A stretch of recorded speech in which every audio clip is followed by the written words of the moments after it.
Hi, my name is Dmitry and I'm a professor of mechanics. Right at the first lecture of this course, students have to deal with the concept of torque, familiar to them since high school. With that simple and straightforward torque, which seems to be equal to the product of two numbers, the force itself and its arm. But for some reason, at the universities, they found torque as a vector product of two vectors. One of them is the force, but the other is not very similar to the familiar arm. And the very fact that it is necessary to calculate some vector product or cross product confuses quite a lot of people.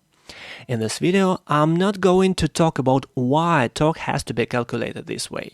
I'll just say that this method has been tested, it works, and it's irreplaceable when dealing with spatial problems. Instead, let us pay more attention to the meaning of the vector product here. I'm going to show you that there is nothing horrible about this way of finding torque. On the contrary, it gives a lot of useful information about exactly how the force acting on the body is trying to turn it. Let's get started. First, an example. Suppose we have a helicopter and the pilot somehow tilts the control stick and the thrust vector of the main rotor F is deflected following the stick somewhere.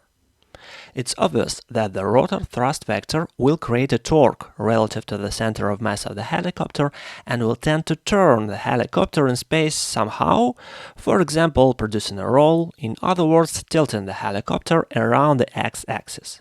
In order to understand the subsequent motion of the helicopter and generally any arbitrary body in space subjected to a force, we need to answer the following questions. 1. How intense will be the rotational effect of the force relative to the given point? 2. What will be the orientation of the axis of rotation in space? 3. In which direction around this axis will the body tend to rotate? 4. What torques will a force create relative to the axis of some coordinate system? And that scary expression containing the vector product answers all these questions at once. Let's look for these answers. Okay, let's take aside the helicopter example and consider an arbitrary body to which a force F is applied at point A.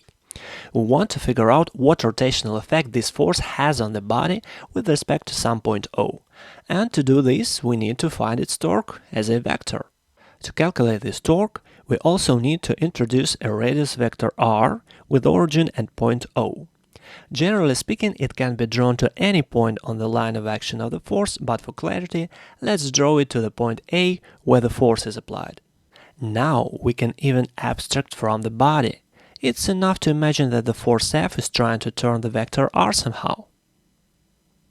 If we now find the vector product r cross F using one of standard methods, we will get the torque vector m. By the definition of the vector product, our new vector m is perpendicular to the plane formed by the vectors r and f. But what is much more interesting, this vector will lie on the axis of rotation.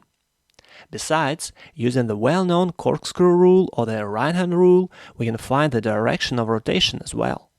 And that answers the second and the third of our questions. To answer the other two, we need to get a little deeper into technical aspects. Let the radius vector and the force be defined by their components rx, ry, rz and fx, fy, fz respectively in the three-dimensional Cartesian coordinate system.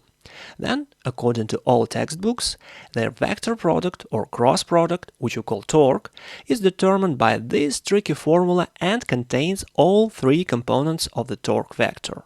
From these components or projections, it's also easy to find the magnitude of the vector m as well.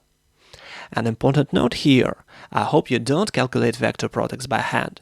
There are much more efficient ways to do that. For example, just Google vector product online or cross product online. Let's take some numbers, do the calculation and obtain all three components of the torque vector. In our case, mx equals 1.1, my is -1 and mz is 4.2. So the magnitude of the vector m will be approximately 4.5. This number, by the way, answers the first of our questions. How intense will be the rotational effect of the force? Obviously, the greater the magnitude of the torque, the greater the effect. and the components of the torque vector characterize the intensity of the rotational effect of the same force around the three axes of the chosen coordinate system. In our case, for example, the mz component is the largest of the three.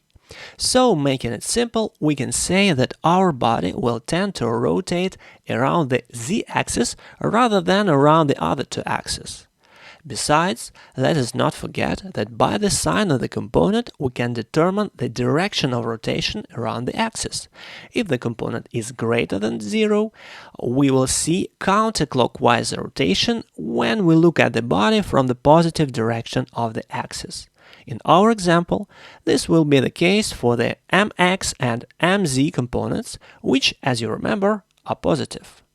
The rotation around the y-axis will be in the opposite direction, since my turned out to be negative in our example. I recommend you to pause the video and think about all of this for a few seconds. Now let's put all our answers together on one slide. By the way, it's also a good moment to pause the video again and take a moment to do some thinking. Okay, that's all for now.